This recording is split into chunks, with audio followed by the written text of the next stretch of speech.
Bab 1186 Kilin vs Senjata berdaulat. Pasang taruhanmu. Jangan ditarik kembali. Kota kegembiraan yang telah bermandikan darah sekali lagi dipenuhi dengan kebisingan. Hanya saja kali ini, hal itu terjadi 100 mil di luarnya. Di sebuah lembah, Qiu Yanhai bahkan mendirikan sebuah kios sambil berteriak, "Kita semua adalah teman di sini. Jadi jangan malu-malu dan pasang taruhanmu untuk membuat tempat ini lebih hidup." Tuan muda kita San memiliki peluang 1/3. Dan di sisi lain kita memiliki penjaga rahasia Stuart Zhuo, anak pedang apokaliptik. Peluang 1/5. Semua taruhan sekarang terbuka. Orang-orang sudah berkumpul dan mulai mengambil semua barang berharga mereka. Kios itu penuh dengan pil, senjata spiritual, dan segala jenis bahan super langka.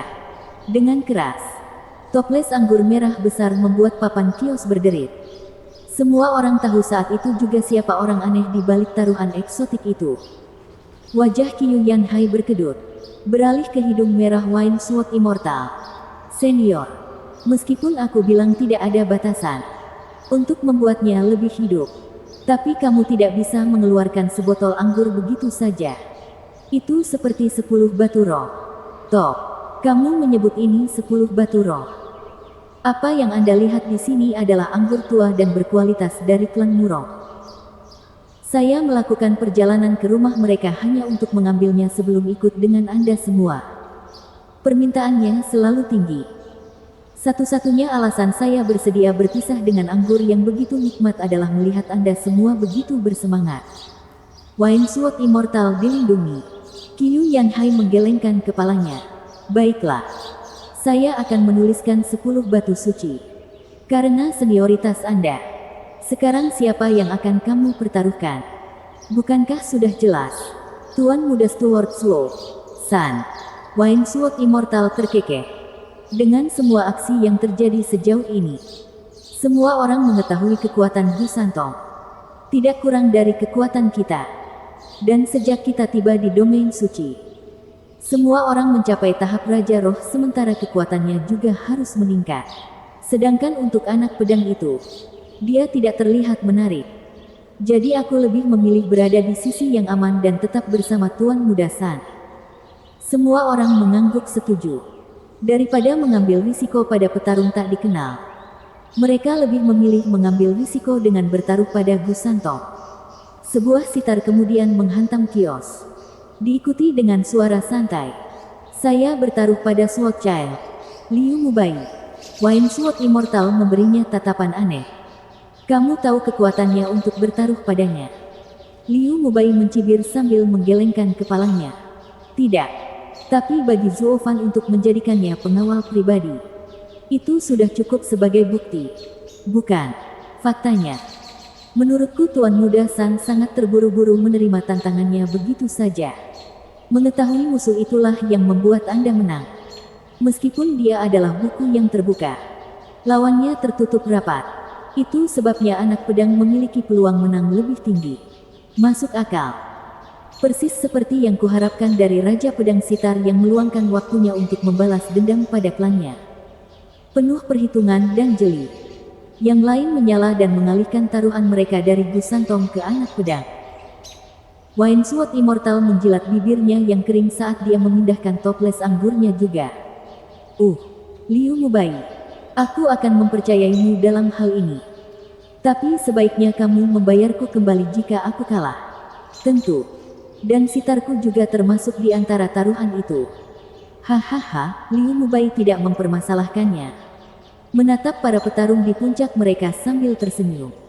Sejak kekaisaran jatuh, dia merasa sangat lega karena keinginannya terkabul dan sikapnya juga lebih cerah. Di sisi di mana ada sorakan terus-menerus, Zhuo Fan, Luo Yunhai dan yang lainnya berdiri di atas bukit dan menyaksikan keduanya dipenuhi dengan nafsu berperang. Luo Yunhai berkata, "Kakak Zhuo, siapakah anak pedang itu? Bisakah dia menghadapi Sansi muda?" "Dia seharusnya." Zhuo Fan berkata. "Sansi muda menjadi Raja Roh tahap awal setelah datang ke domain suci. Tetapi anak pedang adalah pedang iblisku yang diubah. Dengan setengah keahlianku. Faktanya, dia seharusnya memiliki semua keahlianku selain mataku. Dia seharusnya tidak kalah melawan Sansi muda. Apa? Mereka semua berteriak. Dia pedang suci itu. Tentu saja. Dan justru karena dia bukan manusia, tapi roh dalam pedang, kita tidak bisa melihat budidayanya. Zuo Fan mengangguk. Dalam kata-katanya, dia sama denganku. Raja roh tingkat menengah. Mengenai kekuatannya, kita hanya perlu menunggu dan melihat. Membiarkan Sanzi muda bertarung adalah kesempatan sempurna. Yang lain mengangguk. Dan Kiaoer dengan sedih menatap Gu Santong. Saudaraku, berhati-hatilah. Anak itu adalah pedang ayah dan bukan manusia. Dalam pertarungan antara pedang dewa dan binatang suci, kemenangan mungkin tidak semudah itu. Gu Santong sama sekali tidak mengetahui sifat lawannya. Menilainya dari penampilannya yang masih muda, bahwa dia masih terlalu muda. Jika dia adalah binatang suci, wujudnya berarti dia belum dewasa. Jika dia manusia, maka itu membuatnya lemah seperti anak domba. Jadi dia membual. Nah, kita berada di pihak yang sama. Jadi aku akan memberimu kesempatan untuk pergi. Aku tidak akan menghakimimu karena hal itu, atau mempersulitmu. Demi ayah, Sansi muda, kamu tetap sombong seperti biasanya. Anak pedang menyeringai. Bahkan sebagai binatang suci, kamu sekarang berada di domain suci dan masih remaja. Ada banyak orang yang bisa membunuhmu. Saya hanya akan membantu ayah dengan memberi Anda peringatan yang adil. Jadi lain kali Anda pergi keluar, Anda akan sedikit berhati-hati dan tidak kehilangan nyawa. Gu Santong gemetar. Memberinya tatapan aneh. Apakah dia benar-benar anak ayah? Nada suaranya, gayanya, kesombongannya, semuanya hampir sama. Semua orang memandang Zuo Fan dengan aneh. Stuart Zuo, itu adalah versi miniatur dirimu. Dalam bentuk anak-anak, Zuo Fan tersenyum.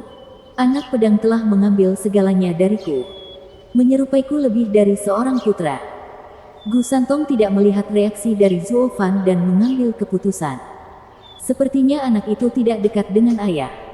Dan aku bisa meluruskannya. Dia memasang wajah kejam dan menyeringai. Aku bisa menerima itu datang dari ayah. Tapi dari orang bodoh. Kedengarannya lebih seperti sebuah ejekan. Kita akan segera melihat siapa yang mengalahkan siapa. Gu Santong menembak ke depan dan tinjunya bersinar merah saat dia menyerang anak pedang. Meskipun jelas ada beberapa pengekangan, meninggalkan sepertiga dari kekuatannya. Meskipun Gu Santong masih menganggapnya berlebihan dan menurunkan kekuatannya menjadi hanya setengahnya. Tuan Muda San, lepaskan saja dan datangi saya dengan segalanya. Saya dapat dengan mudah menerimanya. Anak pedang itu menyeringai. Matanya tertuju pada pancaran cahaya merah dari jarinya dan dari kepalan tangan Gu Santong. Suara mendesing. Gelombang pedang melonjak. Suara itu berbenturan dengan suara pertama Gu Santong, sehingga menimbulkan ledakan yang memekakkan telinga. Gu Santong bergidik dan terdorong mundur 100 meter. Tatapannya sekarang nyeri saat dia menoleh ke arah anak pedang. Seni pedang yang melonjak. Dan pada kekuatan puncak, bagaimana kamu bisa mempunyai kekuatan seperti itu? Hanya ayah yang bisa melepaskannya ke level ini. Dia sepenuhnya mewarisi keterampilan pedang Stuart Zuo. Layak menjadi pedangnya. Mata Sangguan Fei Xiong bergetar karena kagum. Zuo Fan menyeringai. Dia terhubung dengan saya. Tubuh dan pikiran sampai sekarang. Mengetahui 5 seni pedang adalah hal yang normal. Dan dari apa yang dia ceritakan padaku, dia juga mempelajari yang keenam. Itu adalah sesuatu yang ingin saya lihat. Keenam. Sangguan Fei Xiong dan yang lainnya mengangguk. Benar. Dengan Stuart Zuo mempelajari seni pedang hingga puncaknya, roh pedang sucinya harus lebih tajam lagi. Mampu menggabungkan 5 seni. Sekarang aku juga tak sabar untuk melihatnya. Hahaha. Mereka semua tertawa. Tampak bersemangat saat pertempuran berlangsung. Di tempat taruhan, semua orang yang hendak bertaruh pada Gu Santong berpindah ke pria lain. Qiu Yanhai mengutuk. Menurutmu apa yang sedang kamu lakukan? Apakah Anda tidak punya etika? Mengatakan kamu akan mengambilnya dan meninggalkannya, tetapi sekarang Tuan Muda San hilang. Kamu mengganti lagu. Peluang besar. Sial. Aku hanya kehilangan pertukaran itu dan sekarang mereka semua kehilangan kepercayaan padaku. Sungguh memalukan. Aku meningkatkan permainanku. Wajah Gu Santong berkedut mendengar teriakan Penatua Kiyu. Kemarahan menghampirinya saat dia menembak ke arah anak pedang. Bocah nakal. Aku bersikap lunak padamu. Tapi tidak lebih. Bersiaplah. Hahaha. Tangan Gu Santong bergetar dan menghantam udara. Ledakan. Rasanya seperti dunia runtuh ketika udara melengkung karena guncangan. Itu menjadi sangat kuat. Bekas luka hitam muncul di angkasa. Menyebar dengan cepat ke arah anak pedang. Suara retakannya terdengar menggelegar di telinga. Penonton tersentak. Ruangnya retak. Bukankah itu berarti membiarkan bekas luka menyentuhmu akan mencabik-cabikmu? Ini terlalu banyak. Upaya Gu Santong di masa lalu dengan gerakan ini hanya membuat suasana menjadi kacau. Namun sekarang, dia berada di level Raja Roh dan dapat membengkokkan ruang. Ruang adalah tempat di mana segala sesuatu ada. Dengan pecahnya, maka ruang yang ditempati akan tercabik-cabik. Stuart Slow. Ini berubah menjadi mematikan. Semua orang menoleh ke Zhuo Fan. Dia masih hanya melihat sambil tersenyum. Anak itu bukan manusia. Tidak ada bedanya meskipun langit terkoyak. Seru yang lain. Tapi tentu saja, dia adalah pedang dewa. Pecahnya ruang tidak akan mempengaruhinya. Bab 1187, Kematian. Mengembun. Retakan spasial menyerang anak pedang seperti ular beludak. Kegelapan di dalamnya menjanjikan untuk menelannya utuh. Swordchild tidak peduli. Terlihat dari seringainya. Saat dia berteriak dan menjentikkan tangannya. Angin dingin bertiup dan bekas luka yang mengganggu perlahan kehilangan kecepatannya hingga membeku di tempatnya. Bahkan ada bekas es yang terlihat di sana. Gu Santong tersentak. Seni pedang penyegel surga. Hahaha. Ya. Aku adalah ahli pedang, seni pedang apapun yang dia tahu. Aku tahu. Itu sebabnya. Tuan Muda San. Silakan datang padaku dengan segalanya. Anak pedang tersenyum. Akhirnya menuju Gu Santong. Dia melambaikan jarinya dan api meledak menjadi api. Celah hitam di angkasa menyatu dengan api dan perlahan sembuh. Dengan jalur yang terbuka di antara keduanya. Anak pedang dengan mudah menembak wajah Gu Santong untuk menyodoknya dengan jari yang berderak. Wajah Gu Santong berkedut dan melangkah mundur sambil menggunakan tinjunya untuk bertahan. Seni pedang penghancur dan seni pedang sundering. Bagaimana kamu bisa mengetahui kelima seni pedang ayahku dengan sempurna? Tidak ada anak laki-laki yang bisa berbuat sebanyak itu. Siapa kamu? Sudah kubilang. Aku adalah pedang tuan. Bam. Gu Santong akhirnya melepaskan kekuatan penuhnya. Tinjunya mengirimkan gelombang merah yang menghantam gelombang pedang guntur ungu. Bentrokan hebat tersebut telah menghancurkan 40 gunung di sekitar wilayah tersebut menjadi debu. Gu Santong bergidik. Terpaksa mundur setelah kejadian itu. Anak pedang tertawa saat gelombang kejut datang. Sambil menunjuk ke arah Gu Santong. Aku adalah pedang dewa dalam tubuh. Bukan dari daging dan darah. Aku tidak takut, isi hatiku tersentak. Tidak ketika aku tidak punya apa-apa. Disitulah binatang suci berbeda dariku. Faulting Sword. Dragon Sword. Dengan teriakan drakonik, anak pedang memanfaatkan keunggulannya. Mengirimkan gelombang pedang lagi dengan jarinya. Kali ini, Gu Santong nyaris tidak mampu menahan benturan. Yang bisa dia lakukan, pada akhirnya, hanyalah membalas. Bam! Pukulan tergesa-gesa Gu Santong tidak memiliki kekuatan penuh dan sekali lagi didorong ke belakang. Anak pedang tersenyum. Berdiri diam. Kebanyakan kultivator akan mencoba menyelesaikan keributan di dalam diri mereka sebelum kerusakan meningkat alih-alih melepaskan serangan begitu cepat. Saya tidak punya masalah seperti itu. Aku bisa memburumu dan membunuhmu hanya dalam 10 gerakan. Sementara kamu bahkan tidak bisa bertahan. Hasilnya jelas dan tidak ada gunanya bertarung. Hahaha. Pedang yang mematikan. Penonton tersentak kaget. Stuart Slow, pedang dewa humanoid sangat berbahaya. Tidak memiliki kelemahan. Tubuhnya bahkan lebih kuat dari binatang suci. Belum pernah terjadi.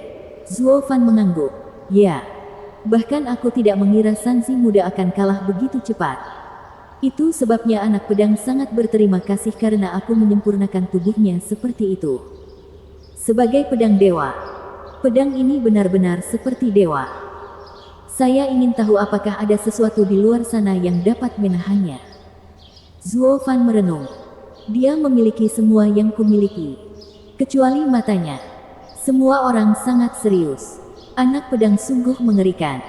Tapi bagaimana jika dia menyerang kita? Dia menyebut dirinya pedang Zuo Fan. Tetapi pada akhirnya itu adalah senjata yang tidak memiliki keinginan selain mengikuti niat tuannya. Tapi dengan anak itu apa adanya. Stuart Slow, dia sudah menguasai keangkuhanmu. Leng Wuchang mengatakan. Meskipun dia terlihat agak muda. Dan anak muda cenderung memiliki ego yang berlebihan. Zuo Fan mengangguk. Ya, dia sama seperti saya. Hanya saja di tahun-tahun awalku, aku terkendali. Lebih kejam daripada kurang ajar. Dia tidak memiliki batasan. Dan meskipun dia adalah diriku yang kedua, kemungkinan besar kita akan menempuh jalan yang berbeda. Dan dia membutuhkan seseorang untuk mengawasinya. Brilian. Pramugara Zuo. Leng Wuchang mengangguk. Mata Zuo Fan menjadi dingin saat dia mengamati pertarungan itu. Gu Santong adalah tong mesiu yang siap meletus karena terlalu sering didorong. Dia kemudian meraung dan, dalam kilatan merah, gambar kilin setinggi 300 meter muncul di atas. Raungannya mengguncang dunia. Para Raja Roh merasakan jantung mereka berdebar karena keterkejutan. Tuan Muda San ingin berusaha sekuat tenaga. Membuat segalanya bergetar. Bisakah anak pedang menerimanya? Aku akan mempertaruhkan toples anggur ini pada Tuan Muda San. Wine Sword Immortal juga terkejut dan mengganti taruhannya lagi. Dengan banyak orang lain yang mengikutinya. Hanya Liu Mubai dan beberapa orang lainnya yang santai. Pedang anggur abadi. Kamu akan menyesal. Lihat penampilan anak pedang. Wine Sword Immortal berbalik dan baru sekarang menyadari bahwa meskipun Gu Santong mengamuk dan mengaum, anak pedang tidak menunjukkan apa-apa selain rasa jijik di matanya.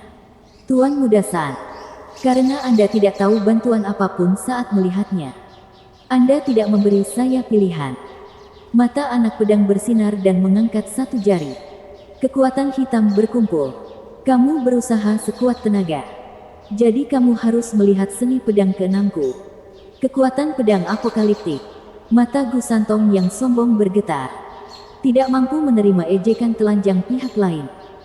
Dia meraung dan kekuatannya melonjak sebelum dia meninju dengan kedua tinjunya. Bocah nakal. Rasakan ini. Pergolakan. Kekuatan kilin yang melonjak. Raungan tajam terdengar di telinga semua orang saat gambar kilin membuka rahangnya. Ia kemudian menembak ke arah anak pedang dengan amarah membara di matanya. Siap membakar dunia jika perlu. Ayo. Anak pedang itu mencibir. Gelombang pedang hitam sudah siap saat dia menyerang. Sungguh anti klimaks betapa polosnya peluncurannya. Tanpa keributan. Bagaikan angin sepoi-sepoi yang menelusuri udara. Namun, gelombang pedang menghapus semua yang dilewatinya. Bahkan debu. Dari keberadaannya, gelombang pedang itu tampak tipis. Namun menimbulkan ketakutan di hati semua orang yang menyaksikannya.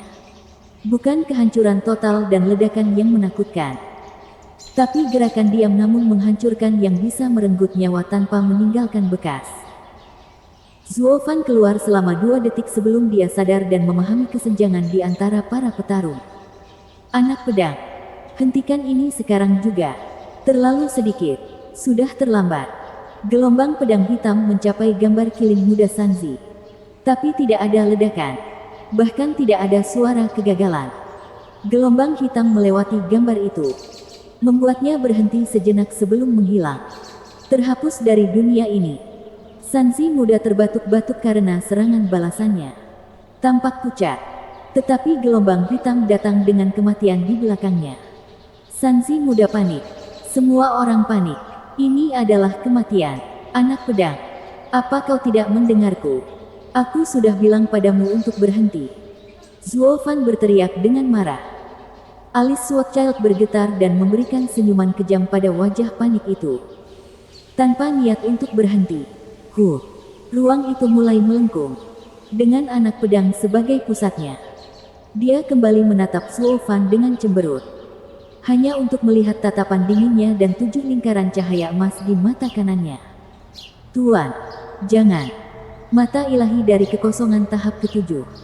Segel kekosongan. Zuo Fan bergumam. Suara mendesing. Ruangnya berkontraksi. Dan anak pedang bergetar saat matanya menjadi kosong dan roboh. Dia kembali menjadi pedang hitam pekat. Dengan cahaya redup. Ia tidak menunjukkan tanda-tanda hidup. Gelombang pedang hitam yang datang ke arah Gu Santong juga memudar tepat pada waktunya. Membuatnya bernapas lebih mudah karena telah melarikan diri dengan nyawanya. Serangan itu mematikan. Tidak kalah dengan sambaran petir apokaliptik ayah. Bab 1188, maju lagi. Buk. Zuo Fan berjalan ke arah pedang apokaliptik dan mengambilnya sambil menghela nafas. Kamu benar-benar aku. Tetapi hanya aku yang muda. Sinting. Sombong. Dan menjengkelkan. Hahaha. Bocah bodoh. Kamu pikir dengan memiliki tubuh senjata sovereign, aku tidak bisa melawanmu. 5 pedang ilahi dipengaruhi oleh mata kekosongan ilahi dan bentuk ini tidak ada bedanya. Pikirkan baik-baik tentang hal ini. Zuo Fan membuat segel dan pedang iblis memasuki tubuhnya. Dan kamu, Sanzi muda. Selalu ada orang yang lebih baik darimu di luar sana. Ini akan menjadi pelajaranmu. Zuo Fan berjalan ke arah Gu Santong dan memperingatkan. Gu Santong menundukkan kepalanya. Mengangguk dengan berat. Aku tahu, ayah. Saya tidak akan sombong lagi. Kamu sudah mengatakan itu ratusan kali. Mengapa aku harus mempercayaimu kali ini? Hahaha. Kamu akan belajar semakin banyak penderitaan yang kamu alami. Zuo Fan menggelengkan kepalanya. Yang lain datang dan membungkuk. Pelayan Zuo, bagaimana kamu akan menangani anak pedang? Dia adalah meriam yang lepas. Aku akan menanganinya. Jangan khawatir. Zuo Fan menenangkan ketakutan mereka. Dengan kedamaian beberapa hari ini, kami telah menemukan tempat tinggal sementara di domain suci. Namun untuk tumbuh lebih besar, pertama-tama kita harus mengalahkan salah satu dari 8 kaisar. Karena itu, saya akan berangkat untuk merasakan situasi domain suci saat ini untuk menghilangkan semua hal yang tidak diketahui. Tunggu pesanku dan bersiaplah untuk bergerak. Bukankah terlalu berbahaya jika pergi sendirian? Ya, aku akan ikut denganmu. Luo Yunchang angkat bicara. Dan Bali Yuyu melangkah maju. Zuo Fan menenangkan mereka. Tidak apa-apa. Domain suci adalah duniaku. Aku mengetahuinya lebih baik daripada kalian semua. Saya memiliki kekuatan yang cukup untuk bertahan bahkan ketika bertemu dengan seorang kaisar. Yakinlah bahwa saya akan baik-baik saja. Suanger, kemarilah sebentar. Zuo Fan memanggil Yun Suang untuk tetap tinggal setelah yang lain merasa tenang. Dan berbisik. Apakah kamu menyelesaikan apa yang aku minta kamu lakukan? Apakah Anda mengetahui lokasinya? Alis Yun Suang bergetar. Untuk beberapa alasan. Aku buta terhadap nasib saudari Qin Cheng. Sama seperti nasibmu. Patriark berkata bahwa kamu kehilangan sesuatu. Apakah kamu memberikannya padanya? Bisakah itu menyembunyikan nasib seseorang? Jalan berdaulat. Zuo Fan menyipitkan mata dan bertanya dengan penuh semangat. Bagaimana lagi saya bisa menemukannya? Di mana saya mulai mencari domain suci yang besar tanpa banyak petunjuk? Suanger menggigit bibirnya. Maafkan aku karena tidak bisa membantu. Tapi apa? Kamu sendiri yang bisa menemukannya. Aku, ya. Saya tidak tahu apa-apa tentang membaca bintang. Bukankah Patriark memberimu sesuatu? Ini akan memandu Anda menuju apa atau siapa yang ingin Anda temukan. Sedikit menjelaskan. Patriark juga menyebutkan bahwa apa yang Anda cari adalah milik Anda. Anda berdua akan tertarik satu sama lain. Dengan menggunakan item itu, kamu dan saudari Qingcheng akan menemukannya. Zuo Fan berpikir sejenak dan mengangguk. Begitu. Sovereign Yun memberiku bola hitam untuk tujuan ini. Tapi bagaimana cara menggunakannya? Cari tahu sendiri. Saya pastinya tidak tahu. Yun Suang mengangkat bahu. Zuo Fan menghela nafas dan mengangguk. Matanya berkobar karena tekad. Saya akan mencobanya sambil jalan. Sekarang aku harus pergi agar rasa takut yang disebabkan oleh anak pedang akan memudar. Saya juga harus mengajari anak itu sopan santun. Zuo Fan menangkupkan tangan padanya dan yang lainnya. Lalu pergi. Yang lain juga mengucapkan selamat tinggal padanya dengan hormat. Sementara hanya seorang lelaki tua berhidung merah yang tidak mau melepaskan sebotol anggur. Menangis seolah orang tuanya telah meninggal. Seperti seorang wanita tua. Anggurku yang berharga. Aku tidak akan pernah bisa meninggalkanmu. Bagaimana pikiran saya yang sangat bodoh bisa membayangkan risiko bertaruh pada Gu Santong. Senior, taruhan adalah bisnis. Anda membuat taruhan yang salah jadi saya tidak dapat membantu Anda. Sekarang lepaskan. Wine Sword Immortal meratap seperti anak kecil sementara Qiu Yanhai berjuang untuk mencoba melepaskan jari pemabuk itu dari toples. Dengan kesenjangan dalam budidaya mereka, pada akhirnya tidak ada upaya yang membantu. Wajah Zuo Fan berkedut dan menatap kedua kakek tua itu lama-lama. Apa yang kupikirkan membawa orang-orang bodoh ini? Zuo Fan pergi sementara yang lain menyuruhnya pergi. Setelah menempuh jarak yang cukup jauh, dia melihat sekeliling dan menemukan sebuah gua yang sepi. Menyiapkan susunan untuk menyembunyikan dirinya saat dia mengeluarkan bola hitam Sovereign Yun. Melihat situasi di tempat suci lebih merupakan sebuah keinginan. Sementara menemukan Chu Qingcheng adalah tujuan sebenarnya. Dia tidak mungkin mengatakan itu kepada para pria. Karena mereka datang bersamanya ke dunia baru untuk menetap. Bukan membantunya menemukan wanitanya. Bagaimana pemimpin de facto mereka bisa melakukan hal remeh dan tidak bertanggung jawab seperti itu? Ketika mereka mengetahui bahwa dia merencanakan sesuatu yang tidak baik, maka mereka akan pergi mendaki. Sebaiknya mereka pergi keluar dan mencari peruntungan di tempat lain. Seorang pemimpin yang luar biasa harus setiap saat menginspirasi keadilan dan keagungan, mengurus keluargaku dan urusan pribadi lainnya. Itu dilakukan di balik pintu. Hehe. Mengeluarkan bola hitam itu, Zuo Fan menatap tajam. Qingcheng, kamu di mana? Dan bagaimana Anda memulai hal ini? Sovereign Yun, pria yang luar biasa, memberi saya alatnya tetapi tidak memberikan manualnya. Di mana saya harus memulainya? Zuo Fan merengek saat dia menatap jauh ke dalam bola itu. Tatapannya menjadi kabur dan kegelapan di dalam bola itu berputar, menariknya masuk. Zuo Fan bergidik dan matanya menjadi hitam. Dia menjatuhkan diri ke tanah dengan mata terbuka lebar, sadar pada saat berikutnya. Hanya untuk menemukan dirinya dikelilingi oleh bintang-bintang di ruang hitam. Bintang-bintang terbang melewatinya begitu dekat sehingga dia bisa meraihnya dengan tangannya. Di mana aku? Apa yang saya lakukan di sini? Zuo Fan tersentak dan kemudian mengingat. Tempat yang berdaulat Yun juga sama. Pikiranku pasti sudah memasuki bola itu. Apakah ini caramu menggunakan harta karun itu? Tapi bagaimana aku bisa menemukannya sekarang? Zuo Fan mengerutkan kening, menatap bintang-bintang yang berkilauan dengan ragu sambil mondar-mandir sambil berpikir. Gadis suci dari klan Yun bisa membaca langit melalui bintang-bintang.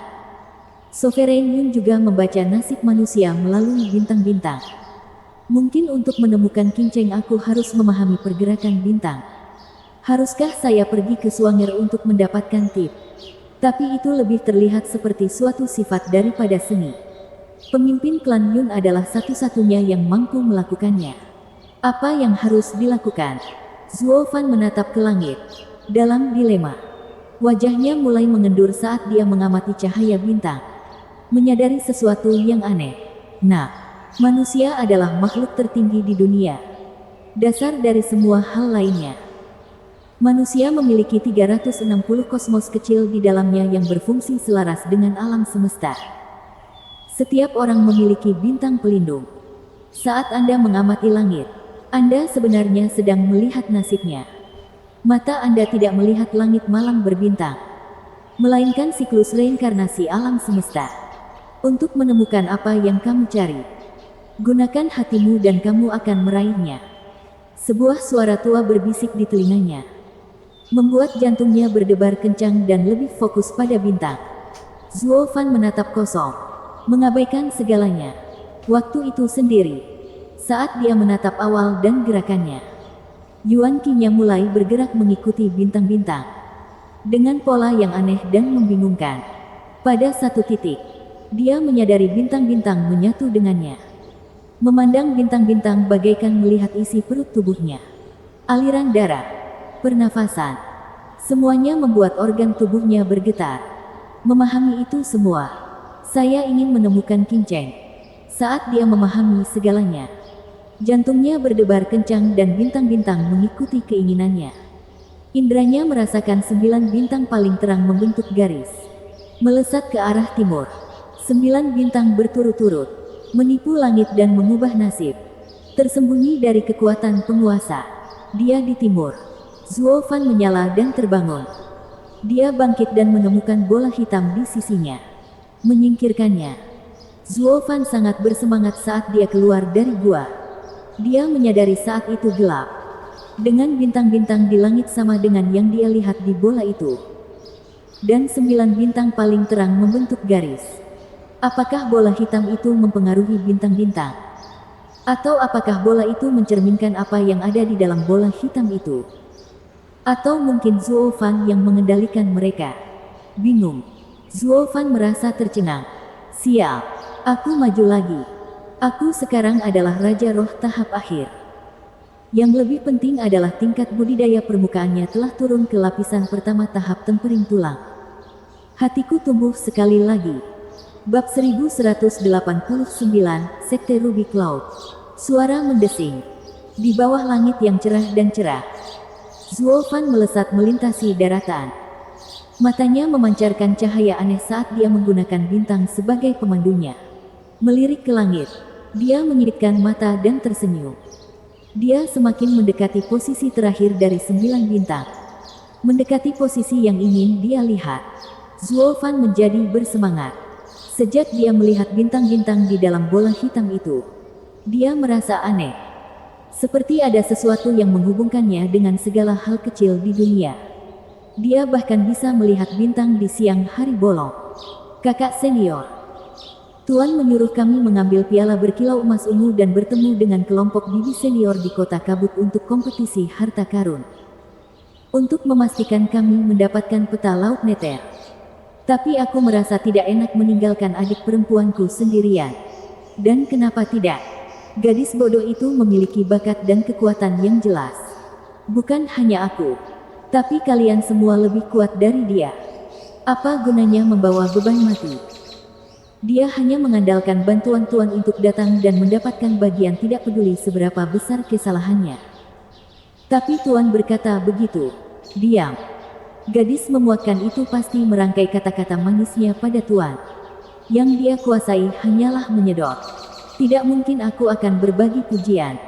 Untuk misi sepenting itu, dengannya, kami hanya akan mengatakan dia terlalu lambat dan tidak bisa mengikutinya. Omelan mereka bergema di hutan lebat, mencapai telinga tajam Zuo Fan. Laut bawah. Bukankah itu tempat penguasa Netherworld? Meskipun aku pernah melihatnya sekilas di terowongan angin dunia di wilayah Fana, aku tidak tahu cara memasukinya. Tapi mungkinkah peta seperti itu nyata? Zuo Fan berhenti dan bergegas ke hutan. Dia merapikan pakaiannya dan dengan santai berjalan melewati tumbuh-tumbuhan. Gemerisik. Siapa di sana? Teriakan tajam terdengar saat 6 pedang tajam berkilauan saat ditembakkan ke semak-semak. Zuo Fan merasakan haus darah mereka sebelum dia melihat wajah mereka. Zuo Fan mencibir, tapi masih berpura-pura panik. Tunggu, tunggu. Aku tersesat dan tidak bermaksud jahat. Zuo Fan bergegas keluar dari semak-semak, gemetar ketakutan. Di hadapannya ada 6 gadis cantik. Semuanya cantik sempurna. Namun mata dingin mereka merusak citranya. Mereka mengukurnya dan memperhatikannya di tahap tempering tulang. Mereka menghela nafas dengan mudah dan pemimpinnya. Kakak perempuan mereka mengejek. Kamu sudah sangat tua namun hanya berada di tahap tempering tulang. Tidak pernah tahu orang sepertimu ada di domain suci. Sangat lemah namun kamu berkeliaran di hutan. Makhluk spiritual mungkin akan menerkammu kapan saja dan hanya meninggalkan tulangmu saja. Benar sekali. Saya juga tahu ini berbahaya. Tapi saya harus mencari nafkah. Tidak ada lagi yang bisa kulakukan selain memetik tanaman herbal. Hahaha. Zuo Fan tertawa konyol. Wajahnya terlihat bodoh saat matanya yang tajam memeriksa kultivasi mereka. Oh, 3 Raja Roh. 1 tahap tengah, 2 tahap awal, dan sisanya berada di puncak tahap kejadian. Tim yang cukup kuat. Zuo Fan mencibir dan membungkuk lagi dengan berpura-pura bingung. Nona, bolehkah saya bertanya apa yang akan terjadi? Saya sudah berada di hutan ini selama 3 bulan. Tidak bisa keluar. Seorang kultivator bone tempering mendapatkan apa yang pantas dia dapatkan dengan terjebak di sini ketika Anda bahkan tidak bisa terbang. Kakak perempuan senior itu menikmati kesulitannya. Sementara gadis-gadis lain melontarkan senyuman mengejek padanya. Dia berkata lagi, merasa bangga karena suatu alasan. Nah, lebih baik kamu kembali sebelum menemui ajalmu di hutan ini. Dan jangan melangkah lebih jauh lagi. Jangan sampai kamu menginginkan kematian yang menyakitkan. Mengapa? Di depan adalah Ruby Cloudsec. Kakak perempuan senior itu mencibir. Seru Zuo Fan. Wajahnya tenggelam. Aku bertanya-tanya kenapa tempat ini terasa familiar. Ternyata dekat dengan Ruby Cloudsec. Aku sudah mengikuti 9 bintang selama berbulan-bulan. Mengabaikan tempat-tempat yang aku lewati. Semua itu agar aku bisa menemukan istriku. Tidak menyadari reaksinya. Atau lebih baik lagi, bahkan tidak pernah mengetahui apapun tentang pribadi Zuo Fan. Kakak perempuan senior itu mengangkat alis tipisnya dan terus menggurui dia. Kamu pasti sudah mendengar juga tentang peraturan sekte saya. Siapapun yang berani datang tanpa diundang akan mengalami nasib yang lebih buruk daripada kematian. Mati di mulut makhluk spiritual adalah surga dibandingkan dengan itu. Jadi jadilah cerdas dan pergilah. Haha. Kamu pikir aku tidak mengetahuinya? Siapa yang tidak tahu tentang bidan lama dan menopause mereka? Zuo Fan mencibir dalam hati. Menunjukkan senyuman aneh di luar. Apakah itu berarti kalian semua adalah murid Ruby Cloudsec? Ya, takut sekarang. Keenam gadis itu membusungkan dada mereka dengan bangga. Mata mereka tidak menunjukkan apa-apa selain kebencian. Kami sedang dalam misi sekarang dan meskipun jadwal kami padat, kamu seharusnya merasa terhormat karena kami menjaga orang yang bukan siapa-siapa sepertimu. Jika kamu pernah bertemu tuan kami. Hehe, dentang. Seringai Zuo Fan semakin lebar. Mengepalkan tinjunya. Jika aku benar-benar bertemu tuanmu, itu akan sangat buruk. Sedangkan untukmu. Lengan kilin Zuo Fan mengeluarkan aura dingin. Kakak senior, harap tunggu. Sebuah suara lembut terdengar dan seorang gadis berusia sekitar 20 tahun. Berpakaian putih. Mendengus saat dia memasuki pandangan mereka. Hanya mayat lainnya. Zuo Fan mendengus ke dalam. Yang lain kesal. Bagaimana gadis ini bisa mengikuti kita? Dia lebih buruk dari hantu. Kakak senior. Gadis itu terkikik ketika dia mendarat di sisi pemimpinnya. Mengapa kamu tidak menungguku dan melanjutkan? Saya hampir tidak bisa mengikutinya. Kakak perempuan senior memutar matanya dengan jijik. Adik perempuan. Jalannya berbahaya dan kami tidak ingin kamu lelah dan menemui bahaya. Anda harus kembali. Guru sangat memperhatikan Anda dan tidak akan menghukum Anda karena kembali. Katakan saja aku sudah memberitahumu. Kakak senior, jangan katakan itu. Kami adalah saudara dekat. Dan saya dapat membantu Anda ketika Anda berada dalam kesulitan. Ini juga misi pertamaku di luar sekte. Aku tidak bisa gagal begitu saja. Gadis itu cukup lincah. Sama sekali tidak menyadari penghinaan kakak-kakak seniornya. Dia seperti seekor domba yang dibesarkan di kandang yang tidak pernah berani menghadapi bahaya alam liar. Zuo Fan mencibir, menatapnya lama. Kakak perempuanmu hanya memikirkanmu ketika mereka mengatakan kamu harus tetap di sekte. Dunia ini penuh dengan bahaya. Hahaha. Zuo Fan mengepalkan tangan di belakangnya. Matanya bersinar dingin. Hei, siapa kamu? Kamu juga bisa tahu kalau mereka baik padaku. Dengan senyuman murni, gadis itu menoleh ke Zuo Fan. Zuo Fan memasang senyum aneh yang sama sambil mengangguk. Ya, mereka baik sekali mengirimmu ke neraka. Tapi sekarang aku melihatmu sendiri yang datang untuk mati. Zuo Fan bergidik saat itu. Menatap jauh ke dalam mata gadis itu dan merasakan jantungnya berdebar kencang. Dia benar-benar polos. Tidak cantik luar biasa, tapi lembut dan polos. Mata itu memberinya perasaan familiar.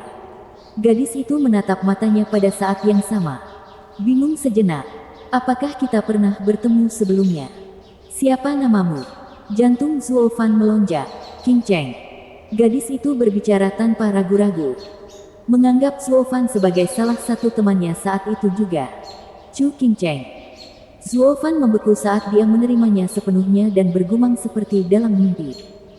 Chu Qing Cheng. Masih dengan nama yang sama. Pikirannya yang mati rasa melihat ke kejauhan lalu beralih ke mata gadis itu yang hilang. Tinju di belakangnya santai saat dia tersenyum. Qing Cheng. Akhirnya aku menemukanmu. Tangan kasar itu memegang pipi lembut Chu Qing Cheng. Matanya hanya menatapnya dan menghargai siapa dirinya dengan tatapan lembut. Chu Qing Cheng tidak menunjukkan rasa jijik pada orang asing ini. Dia merasakan sensasi aneh di dalam hatinya. Seperti dia mengenal pria ini tetapi tidak bisa mengenalinya. Bab 1190, kamu harus menjadi milikku. Bang! Zuo Fan mendekat sambil memegangi wajah imut itu. Tapi kemudian sebuah telapak tangan mengirimnya terbang dan jatuh ke tanah. Chu Qing Cheng melompat dan tersipu malu saat mengingat apa yang terjadi. Sialan! Kamu berani mengejar murid Ruby Cloud Sect. Kamu pasti mempunyai keinginan mati. Kakak perempuan senior mulai mengutuk Zuo Fan di tanah. Hendak menginjak kakinya untuk mengukur. Chu Qing Cheng melihatnya dan berhasil menghentikannya. Astaga! Gagak usil! Alis Zuo Fan berkedut saat amarahnya mendidih. Pasangan itu akhirnya bersatu setelah bertahun-tahun. Tetapi mereka bahkan tidak dapat menikmati reuni tersebut karena bidan yang terbelakang itu harus merusaknya. Zuo Fan hanya ingin meratakannya hingga menjadi bubur yang lengket. Satu-satunya hal yang menahannya adalah mengetahui bahwa Chu Qing Cheng berasal dari Ruby Cloud Sect. Jadi dia menarik napas dalam-dalam untuk menahan amarahnya. Tidak ada gunanya seorang suami menyia-nyiakan sahabat istrinya karena marah. Mengapa Chu Qing Cheng akhirnya muncul di Ruby Cloud Sect di semua tempat? Memeriksa arah 9 bintang dan mengingat perasaan akrab yang dia dapatkan dari gadis ini. Zuo Fan yakin tanpa keraguan bahwa dia adalah Qing Cheng. Dan bukan hanya namanya saja. Melakukan upaya besar untuk menahan diri. Zuo Fan memasang ekspresi sedih saat dia merangkak berdiri. Dia melihat tikus-tikus yang marah dan segera mengangkat tangannya untuk menjelaskan. Saudari-saudari, tolong. Kemiripan yang mencolok antara nona muda dengan mendiang adik perempuan saya membuat saya kehilangan emosi. Itu tidak akan terjadi lagi lain kali. Lain kali. Kamu pikir kamu bisa menyentuh wajah seorang wanita saja? Kakak perempuan senior itu marah. Hendak membantingnya ke tanah lagi. Tapi Chu Qing Cheng langsung menyela. Kakak senior, tolong. Dia pasti sangat menyayangi adiknya dan tidak tahu bahwa dia melakukan sesuatu yang tidak patut. Itu tidak disengaja. Jadi tolong jangan salahkan dia. Salahkan dia. Lagi pula, bukan aku yang didekatinya. Karena kamu tidak peduli. Kenapa aku harus peduli? Kakak perempuan senior itu mengibaskan lengan bajunya sambil menggeram. Lalu terbang menjauh bersama saudara perempuannya yang lain. Ayo pergi dan jangan buang waktu dengan si bodoh itu. Dia pantas dimanfaatkan karena tertipu oleh kebohongan pria busuk. Kakak senior. Chu Qing Cheng menangis mengejarnya. Tetapi wanita-wanita itu telah pergi. Dan dia menundukkan kepalanya dengan sedih. Dia kemudian mengedipkan matanya yang besar dan cerah ke arah Zuo Fan. Apakah kamu melakukan itu karena aku terlihat seperti adik perempuanmu? Atau apakah itu sengaja? Di bawah tatapannya yang penuh harapan dan intens, Zuo Fan tahu dia sedang mencari kenyamanan. Untuk membenarkan tindakan kebaikannya, akan jauh lebih mudah untuk hanya mengangguk dan ikut bermain. Meskipun dia tidak keberatan dengan orang lain.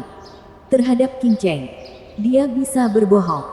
Sekarang setelah tambahannya hilang, dia bisa berterus terang. Tidak. Aku benar-benar tidak dapat menahan diri. Tapi bukan karena adik perempuanku. Karena aku tidak memilikinya. Itu karena kekasihku. Apa? Wajah Chu Qin Cheng langsung memerah. Lalu dia melotot sebelum berbalik untuk pergi. Aku salah tentangmu. Mengira kamu baik. Tapi ternyata kamu seperti yang dikatakan kakak senior. Anda melakukannya untuk memanfaatkan saya dan akhirnya membuat mereka menyebut saya bodoh. Chu Qin Cheng tampak terluka. Mengikuti para wanita itu ketika Zuo Fan berteriak. Tunggu. Apa sekarang? Jika kamu mencoba sesuatu, kamu akan menyesal. Chu Qin Cheng berhenti. Lalu kembali menatapnya dengan ragu dan mengancam. Nada suaranya hanya membuat Zuo Fan tertawa. Dia di Genesis Stage dan saya di Bone Tempering Stage. Dari semua penampilannya. Namun dia menggunakan nada malu-malu itu. Bagaimana itu normal? Zuo Fan menggelengkan kepalanya.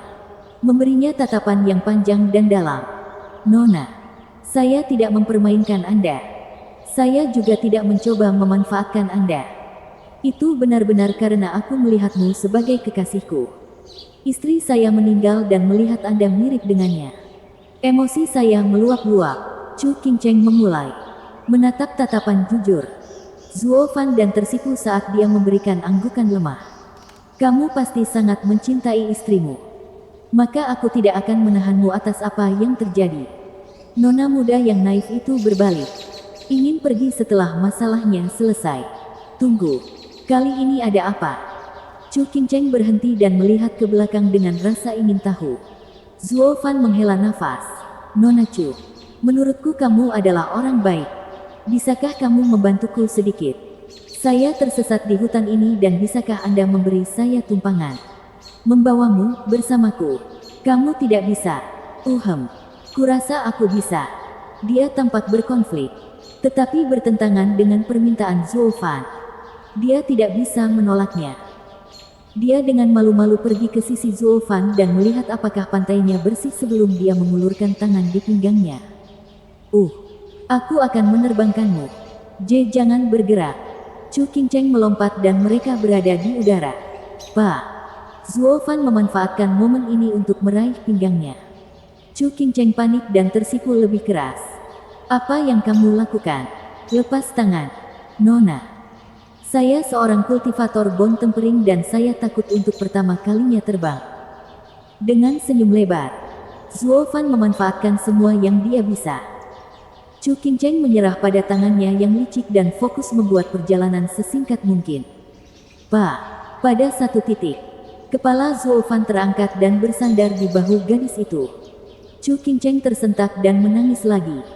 Untuk apa kamu bersandar padaku? Pertama kali terbang itu menakutkan. Zuo Fan tersenyum lebih lebar, membuat Chu Qin Cheng ternganga. Dia tidak berdaya melawan taktik dan alasan licik Zuo Fan. Terlepas dari itu semua, dia masih tidak bisa menemukan alasan untuk membencinya.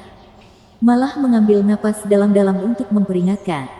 Hei, jaga sopan santun. Coba apa saja lagi dan aku akan menurunkanmu. Kali ini Zuo Fan melakukan pembunuhan. Beralih dari sekadar bersandar di bahunya menjadi langsung berpelukan.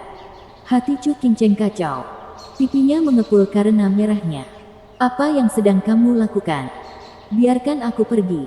Tidak, aku takut jatuh. Menutup matanya. Zuo Fan dengan tenang memegangi satu-satunya orang yang tidak pernah dia lihat selama 100 tahun. Dia terlalu puas untuk melepaskannya. Chu Qin Cheng panik dan mendarat di tanah sebelum seseorang melihat mereka. Dia tidak akan pernah membiarkan kakak perempuannya melihatnya seperti ini. Itu terlalu memalukan. Suara mendesing.